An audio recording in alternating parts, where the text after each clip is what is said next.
The United States has launched a military attack on Iran. Today, June 22, the U.S. Air Force attacked Iran's Fordow fuel plant and the Natanz nuclear facility. Can the United States really defeat Iran? I will still say, absolutely not. Some people will say, America is fighting, stop talking nonsense. But I said in previous videos, there will be some attacks, then there will be a humiliating return.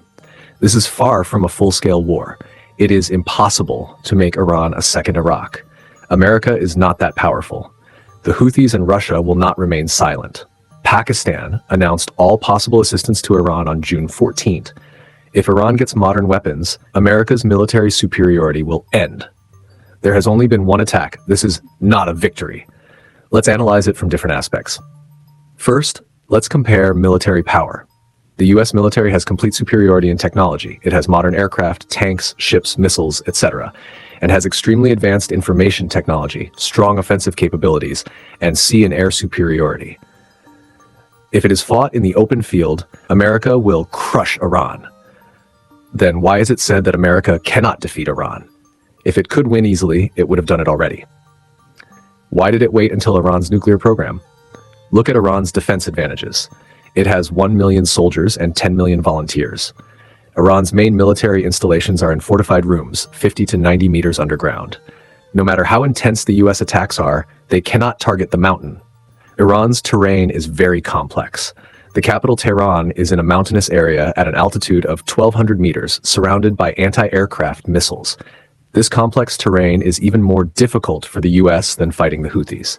The US is targeting Iran's nuclear capabilities. The main goal is to damage underground facilities and prevent them from building nuclear weapons. But this is Iran's life. Can the US succeed easily? And as we said above, Russia will not sit idly by. The two countries are close strategic partners. Even if it is a matter of life and death for Iran, even if Russia faces the Russia-Ukraine conflict, it will help Iran provide equipment, technology, and support.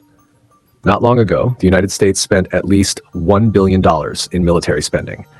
The weapons sent at that time were no less than today. After fighting the Houthis for nearly 2 months, didn't it finally withdraw its troops in disgrace? The Houthis will also support Iran against the United States this time.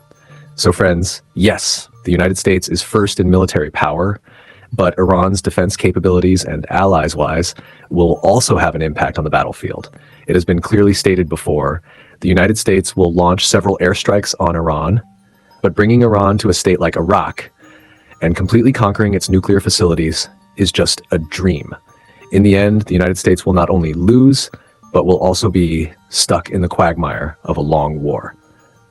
This is not a small article that is criticizing the United States just for publicity, because the facts are in front of us. The United States fought Iraq because it was alone. It had no allies. But now there is such a force behind Iran that the United States cannot tolerate.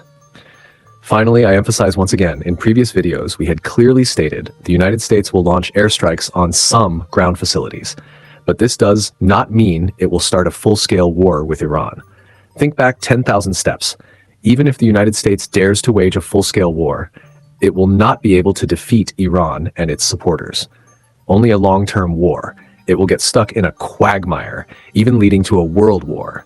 Then what will be left of America's military superiority? That is a different matter. What do you think? Is this the start of something bigger or just a warning shot? Let us know in the comments.